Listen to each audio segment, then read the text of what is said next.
Are you overwhelmed by all the options, all the ideas, all the art you want to make? By big existential questions like, what mark do I hope to leave on the world? And also tiny ones like, what am I going to eat for dinner tonight? Have you spent money on underutilized planners, project management apps, and procrastination courses? I am not judging you. My name is Mierzwinski, and I'm a complex human that sometimes feels like a mess too. A bullet journal, practically speaking, is a way to take any notebook and turn it into your own custom planner, project manager, notebook, journal, sketchbook, you name it. It's a place, finally, for all the things.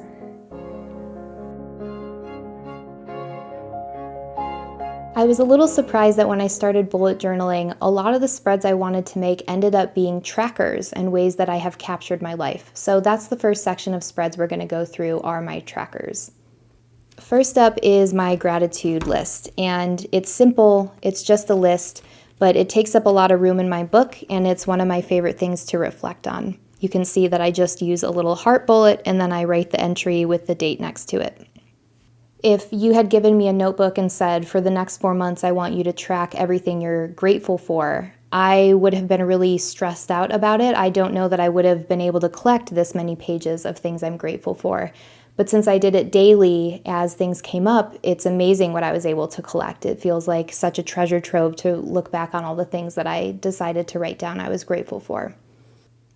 Next up is a simple page of just illustration ideas. So again, just a basic spread, but the idea here is, we get such random ideas as artists all the time, and it's nice to have a place to just come and put that thing down. So I'll just draw a little thumbnail or I'll describe the artwork, and then if I've actually done something with that piece, I'll put a little check mark or a sticker to let myself know that I did that. But I love having a little scratch pad area in my book so that when an idea strikes, I can write it down. And then when I'm actually working on illustrations, if I'm not sure what I want to work on, I can open this up and there's already these great ideas that I've been collecting. In the same vein is my art practice timesheet. As someone with ADHD, I suffer from black and white thinking and time blindness, and so I just don't really have a very accurate memory to base things on. And so let's say it's the middle of the month, it's really common if I'm in a bad mood for me to believe when my brain says, I haven't made any art this month, or why haven't you made more art this month, or why aren't you painting, or whatever pressure it's giving me. And this log has really helped things out for me. It helps me see that I create so much more than I think I do. And do you ever create in lots of different ways? Like maybe you paint and you draw and you do digital stuff and it all starts to feel like tiny drops in all these other buckets. Well, getting to see it all in one place, getting to see all these ways I spend my time creatively has been really exciting. So these 3 colorful columns on the left just denote drawing, painting, and digital work because that's kind of the high level view I like to take. And then I have a section for the date and a description. And then if I have any streaks of days, which in August I actually had a 15 or a 16-day streak going, I'll draw a little bubble and then write the number streak that it is, just as a way to kind of celebrate that I'm doing it consistently, even though it never lasts, and that's fine. And so definitely take this idea if you are a creative person. It's really nice to look back and see oh, I actually created 20 times this month or 2 times this month or whatever it is. Or I didn't create it all and I really want to. So I love my art practice log sheet. Next up is an emotion log or tracker. So part of kind of my ADHD is, emotional regulation and emotional intelligence. And so it runs down on the left side. I've got the day and date of the month. And then I have a check-in for morning, afternoon, and evening, and then a place to name those feelings. So for example, on Wednesday, June 1st, that day in the morning I was feeling anxious, in the afternoon I was feeling relieved, and then the evening I was feeling creative. Now obviously I feel more than 3 feelings each day, but the whole point of this was to just get me in the regular swing of checking in and noticing and naming a feeling. And so this is something that I track in my daily book, but then gets migrated over into this tracker. And it's, again, for my black and white thinking, it's really great to see that I'm not always upset or always happy like I think I am. It's really great to have a language for my emotions and to have a tracker to see how I've been feeling. And not only that, it's really helpful to cross-reference with the rest of my month. So on the day when I had a boat day with my aunt and uncle and I saw my grandma, I can go back and see that I was feeling easy, happy, and loved on that day. That's so sweet. So just another tracker. Similar to that one is I like to check in and be mindful during the day.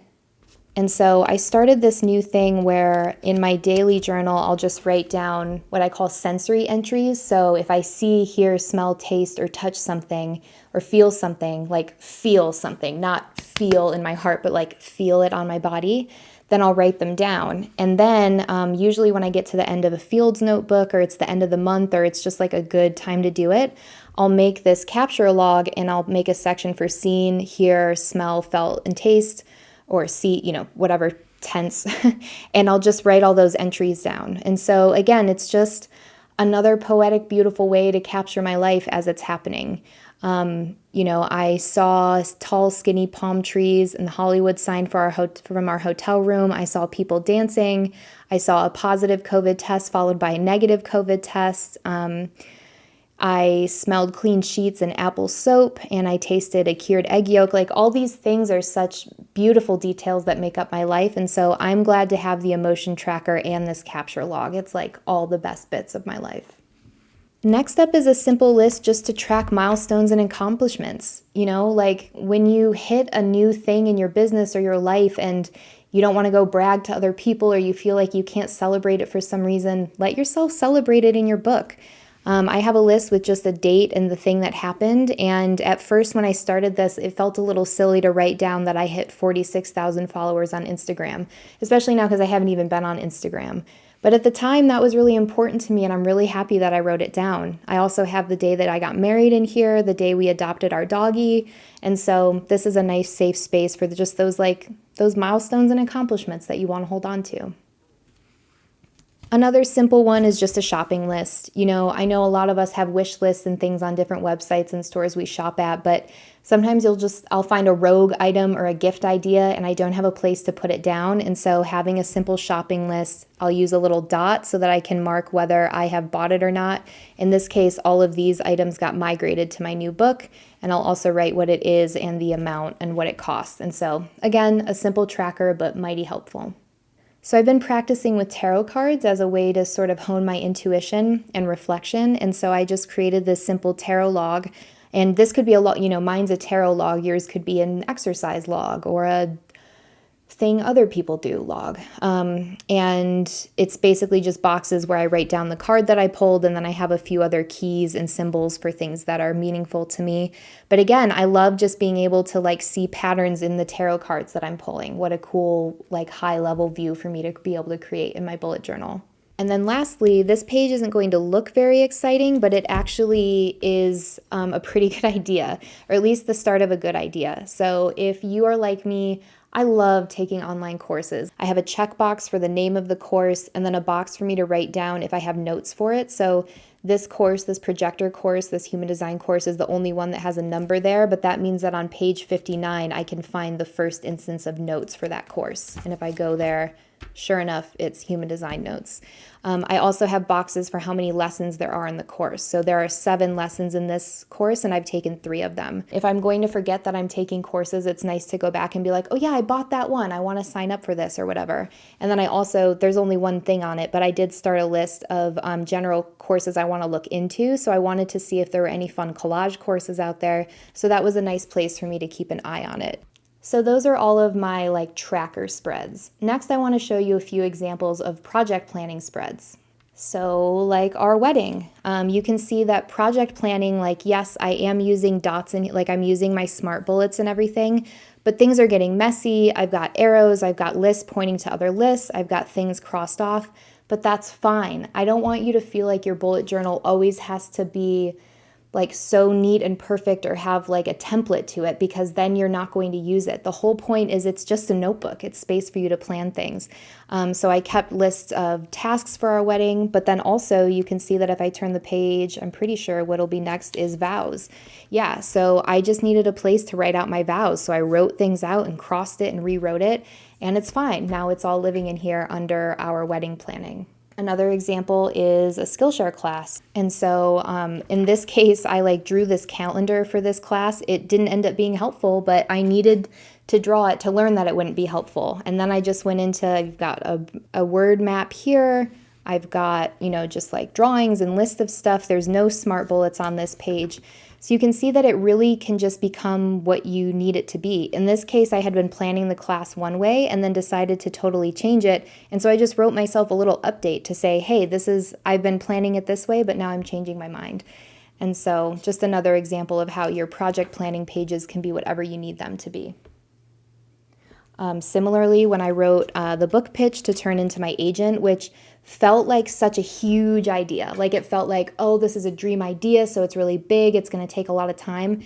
It took 1 page in my book. I know it says 2, but this I wrote after I turned in the pitch. So like to write this like big dreamy project spread, all I needed to do was like make 1 page and get my ideas out. And then I wrote a pitch and turned it into my agent.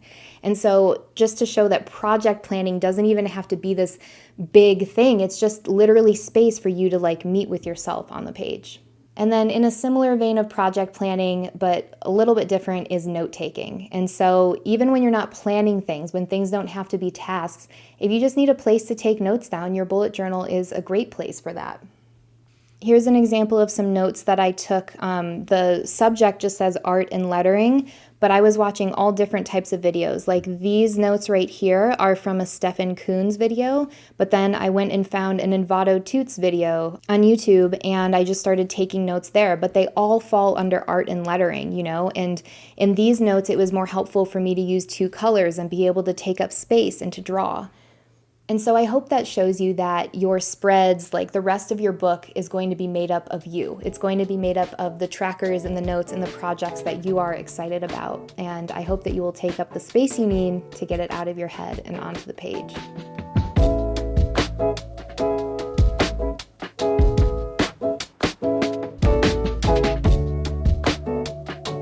Thanks for watching. If you enjoyed this video, feel free to like and subscribe to stay up to date on all of our latest videos.